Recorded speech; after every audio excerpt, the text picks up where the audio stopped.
Olá pessoal, vamos iniciar nossa aula da semana de português. Já começamos na semana passada com o conteúdo do quarto bimestre e nessa semana nós vamos estar revendo alguns conteúdos que nós já estudamos. Vamos começar aqui na página 25 de português, lembrando um pouquinho sobre adjetivos.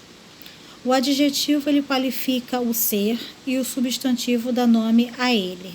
Dependendo do contexto, a mesma palavra pode ser um adjetivo ou um substantivo. Exemplos: Marcos estava estranho hoje. Estranho, nesse caso, é um adjetivo porque é a característica que Marcos se encontrava.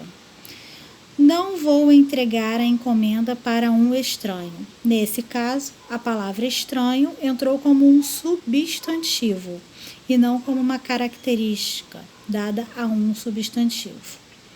Bom, vamos fazer a atividade da página 25 e da página 26 também. Na página 26 eu vou estar relembrando a vocês sobre advérbios. Para formar advérbios, é possível acrescentar a terminação mente. Vamos ver alguns exemplos. Inteligente, que é um adjetivo. Se a gente coloca o mente no final, a gente transforma ele para um advérbio. Inteligentemente. Certo, certamente.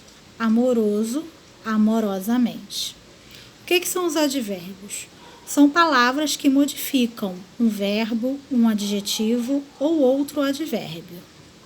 Para praticar, podem também fazer a atividade logo abaixo.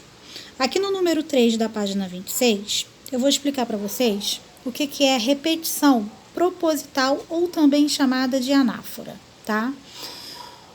Bom, são palavras ou expressões que ocorrem no início de versos de poemas ou de letras de canções e é muito comum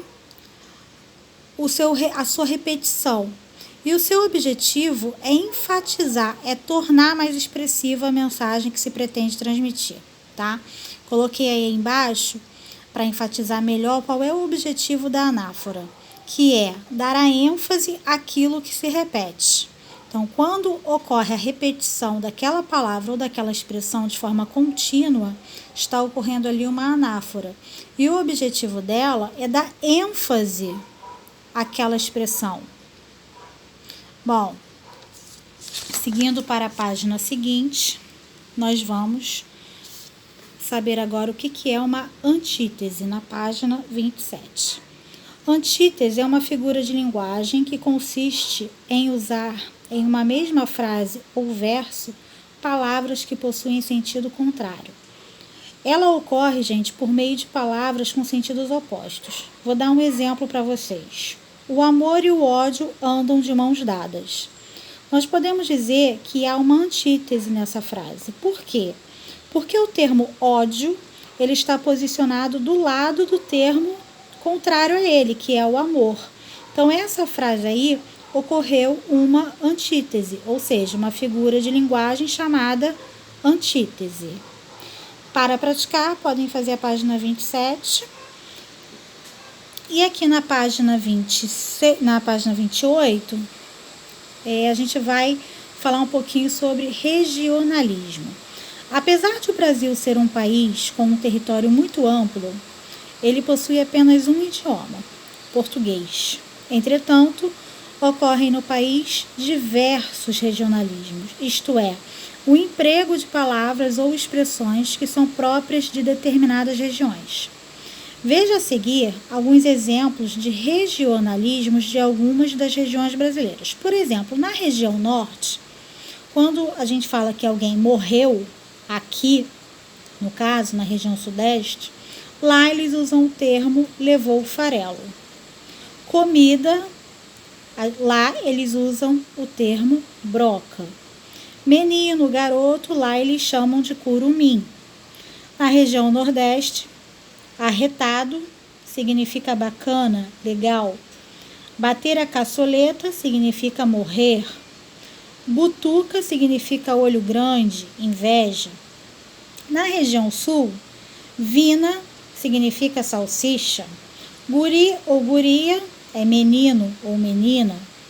Cancha quadra de esportes, piá, menino. Então, como vocês podem perceber, embora a gente utilize a mesma língua, que é o português, nós temos várias formas de nos expressarmos dependendo da região que nós vamos viver, né? Que nós vamos estar. E aqui tem alguns desses exemplos aí das regiões brasileiras, certo? Bom, vocês podem fazer aqui na página 29, o número 6. Quero que vocês também façam a leitura do texto O que define São Paulo, da página 29 e 30, tá? 29 e 30. Façam a interpretação de texto da página 31, da página 32. Façam a fixação dos adjetivos e substantivos da página 33 e da página 34 também, o número 2, tá bom? E vou também estar explicando para vocês um pouquinho sobre as locuções adverbiais. As locuções adverbiais, elas são formadas com mais de uma palavra e ela tem um valor de advérbio. Algumas delas, elas podem ser substituídas por uma única palavra. Temos aí o exemplo, decifrar com exatidão. Se eu utilizar decifrar exatamente, é a mesma coisa. Enchermos o peito com orgulho. Enchermos o peito orgulhosamente, que também significa a mesma coisa. Então, locução adverbial é um conjunto de duas ou mais palavras que, quando agrupadas, elas desempenham a função de advérbio, podendo alterar o sentido de um verbo, de um adjetivo ou até mesmo de um advérbio. A maioria das locuções adverbiais são formadas por uma preposição e um substantivo, como vocês estão vendo aqui nesses dois exemplos. Decifrar com exatidão. Com é uma preposição, exatidão, substantivo.